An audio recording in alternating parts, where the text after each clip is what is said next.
producer's purpose is to suggest some possible explanations, but not necessarily the only ones, to the mysteries we will examine.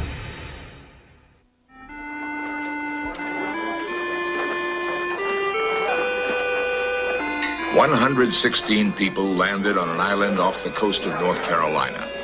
They established a foothold long before the Jamestown colony was founded in Virginia, before the Pilgrims landed at Plymouth Rock. But the fate of the Roanoke settlement remains a mystery. Is it possible for all these people, all these buildings, this entire community, to disappear without a trace?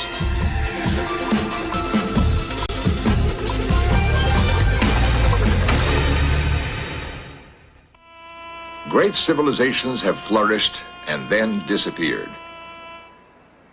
The culture of Egypt testifies to man's skill in engineering. The ancient Greeks left us beauty in form and architecture.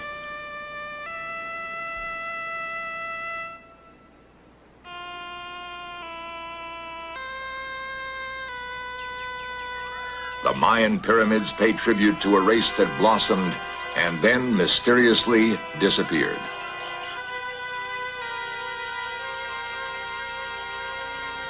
Modern archaeologists have used the remains to decipher how these civilizations began. But there is an island off the Carolina coast that even today still hides the secret beginnings of America.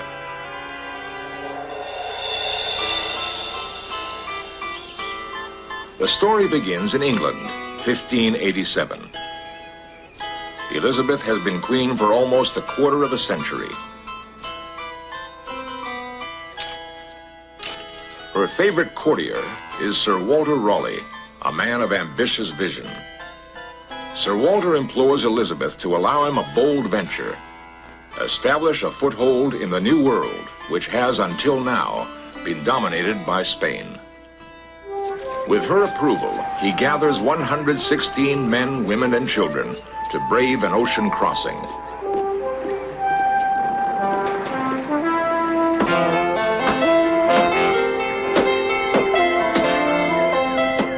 A colony is established on Roanoke Island, just off North Carolina.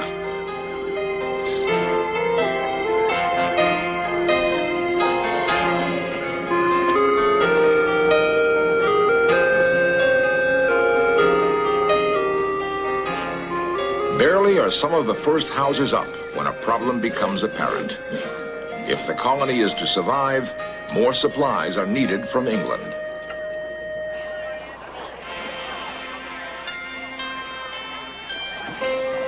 On a clear day in August 1587, Governor John White bids goodbye to his beloved daughter Eleanor, to her husband Ananias Dare, and to his only grandchild Virginia Dare, 9 days old, the first English child born in this new land. Every colonist is aware of the dangers of an Atlantic crossing for a man of White's age. Meanwhile, the governor hides his anxiety about this handful of people being virtually defenseless.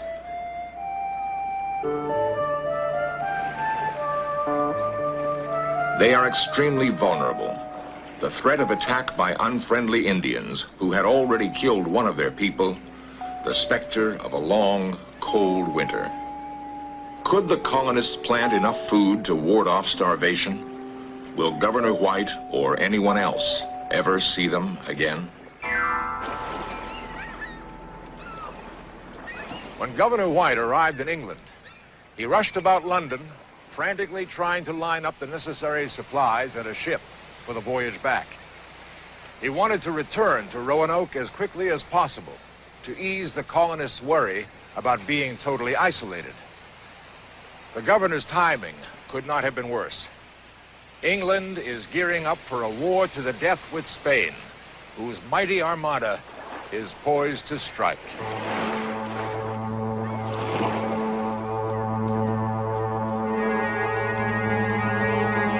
Sir Walter Raleigh beseeches the Queen to send supplies, but she will not release a single ship.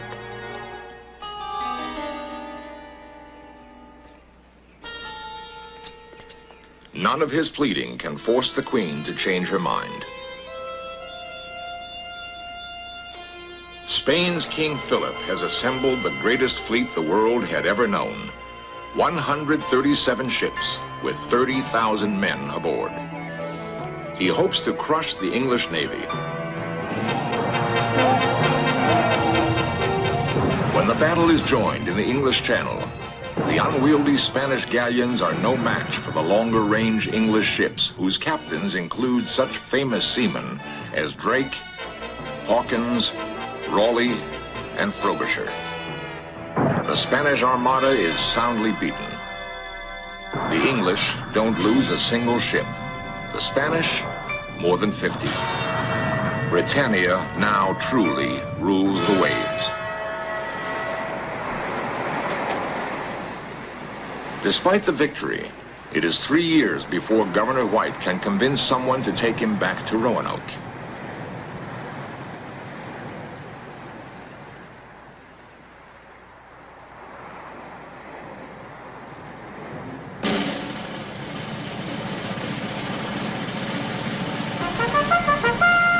John White is gravely concerned. Surely by now, someone from the colony should have sighted the ships or heard the signals.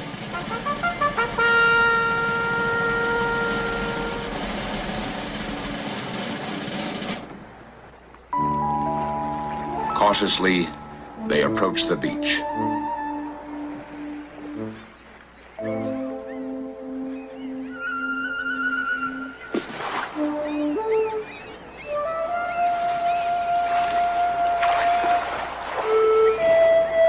After 3 long years and so many disappointments, White nervously awaits the realization of his dreams. But where are his people?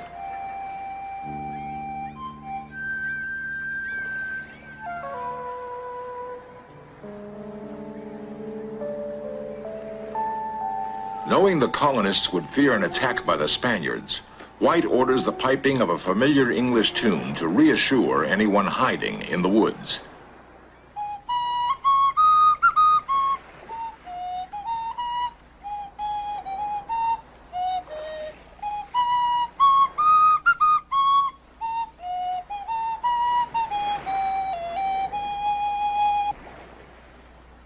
Still, there is no response. For the first time, a sense of fear pervades his thinking.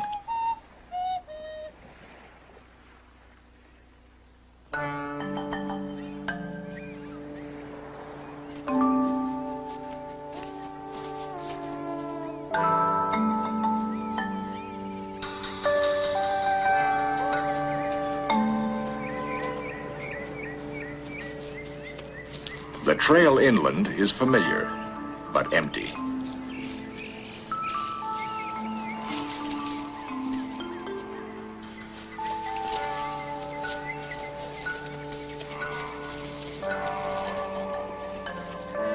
As they move deeper into the woods, the landing party fears the possibility of an attack by Indians.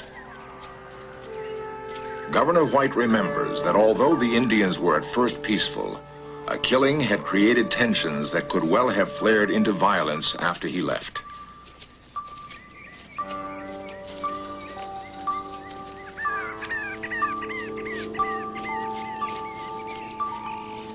The first sign of any habitation is not familiar to White. He finds a stockade. Presumably, it encloses the village. His hopes soar.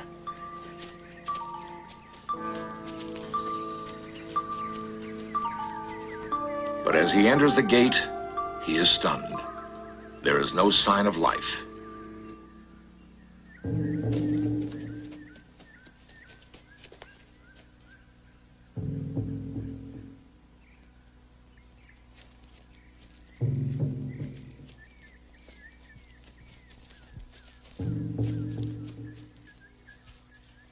Eerie silence. The compound is overgrown. Nothing remains. Even the sturdy buildings are gone. If the Spaniards had burned the buildings, where are the charred remains? If the colonists had been ambushed, there should be bleached bones. something to tell the tale. There is nothing.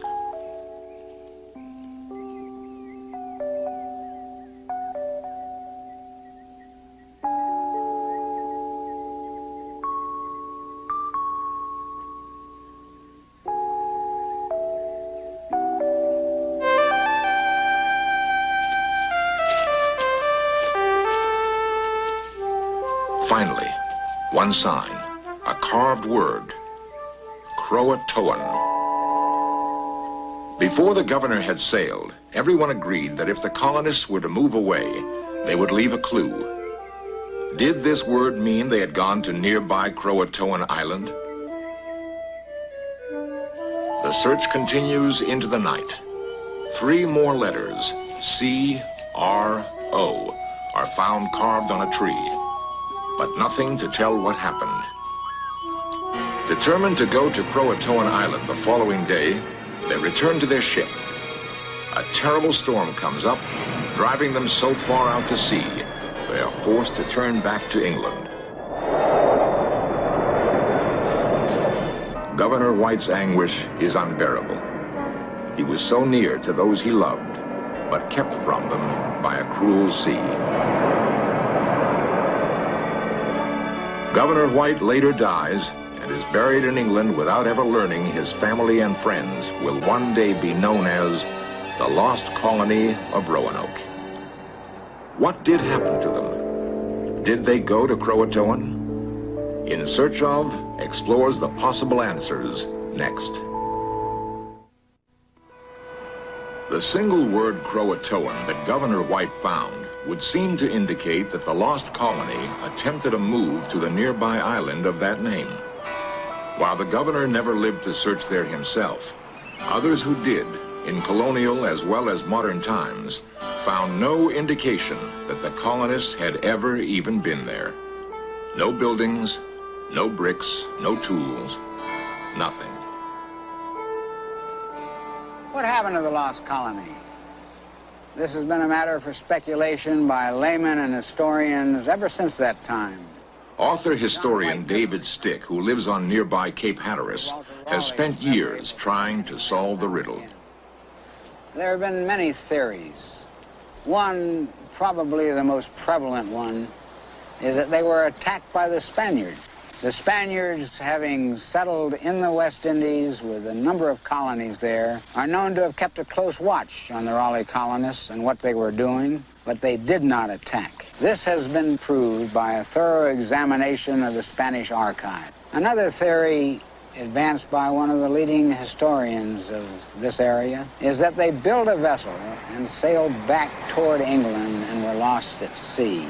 This also is highly improbable. The treacherous waters in the vicinity of Cape Hatteras, known as the graveyard of the Atlantic, are not the type of waters in which you would want to begin a trip in a small vessel built by people who were not shipwrights, heading back across with no navigational equipment. Today, approximately 1,000 people live on Roanoke Island, and the lost colony remains a controversial topic. The U.S. Park Service established a National Historic Site here, and Ranger historian William Evans has definite opinions about the mystery. I'm sort of torn between 2 theories as to what happened to the lost colony. One, I think that they either went south and lived on the Outer Banks with the friendly Hatteras Indians, became intermingled and absorbed into that colony and disappeared with that group when it died of smallpox generally in the 1700s. Or that the colony moved north towards the Chesapeake Bay, began to live friendly with a small tribe of Chesapeake Indians, but were violently massacred along with those Indians just before the Jamestown colony arrived in 1607. The theory that they lived with Indians is given credence by a story from the journal of Captain John Smith of the later Jamestown colony. They enjoyed good relations with the local Indians through the efforts of Captain Smith, who took the trouble to learn the Indians' language.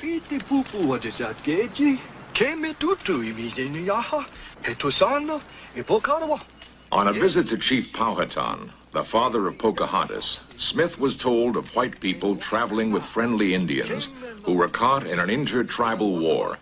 All the whites were slaughtered, except for a group of 7, 4 men, 2 boys, and a young maiden.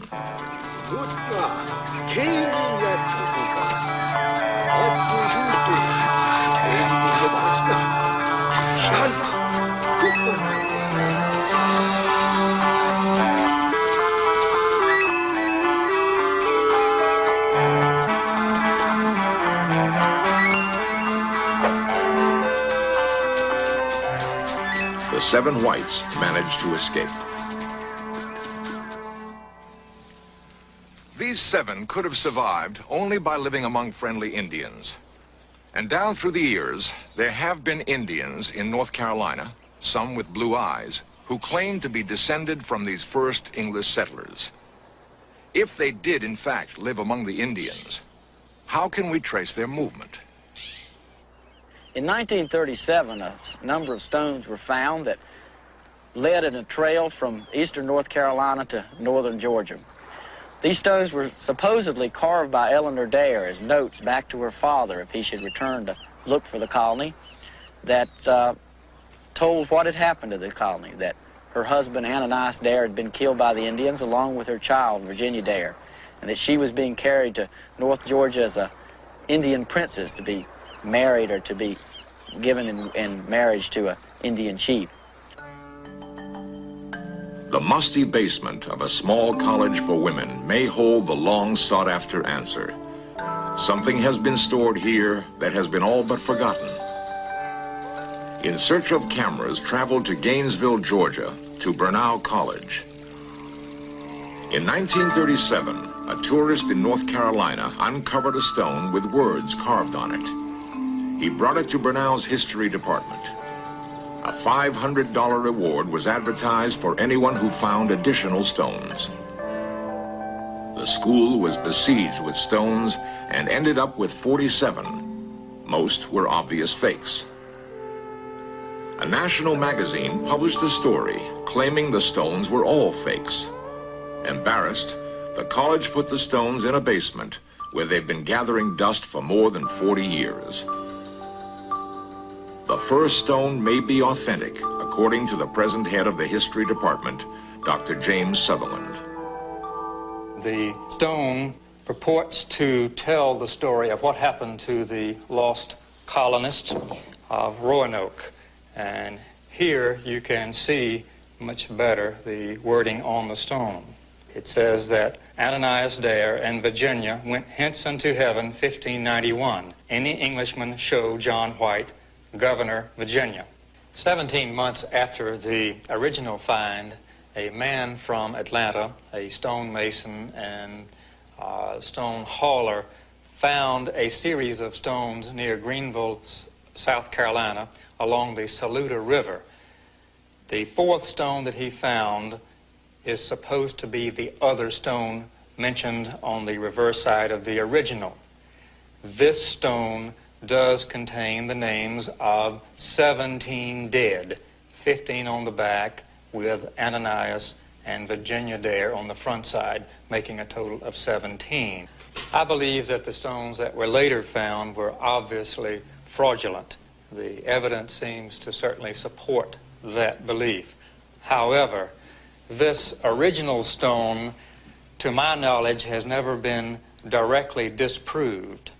The Smithsonian Institute examined this original stone and could not find anything fraudulent. Experts cannot agree on the authenticity of any of these other stones. It is intriguing to think that one of these stones could be, like the Rosetta Stone of Egypt, an important link, a key to our past.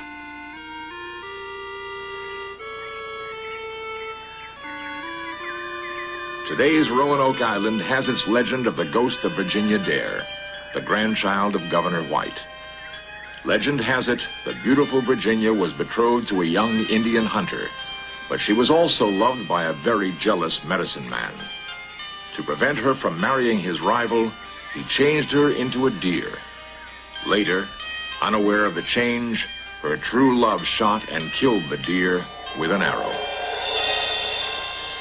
There are those who say the ghost of Virginia Dare, sometimes a deer and sometimes a young maiden, appears in these woods on moonlit nights, trying but unable to tell us the answer to the mystery of what happened to the lost colony of Roanoke.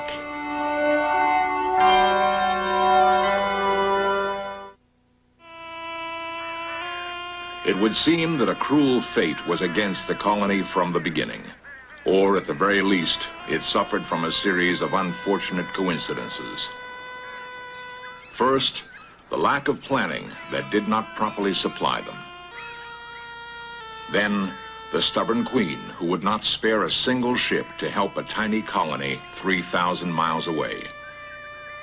Then, whatever event it was that caused the colonists to leave Roanoke. The storm that drove Governor White's ship away, and the probable slaughter of most of the remaining colonists. And finally, if at least some of the Dare stones are real, that none of them were found for 350 years. It would seem that fate definitely was against the unfortunate lost colony of Roanoke.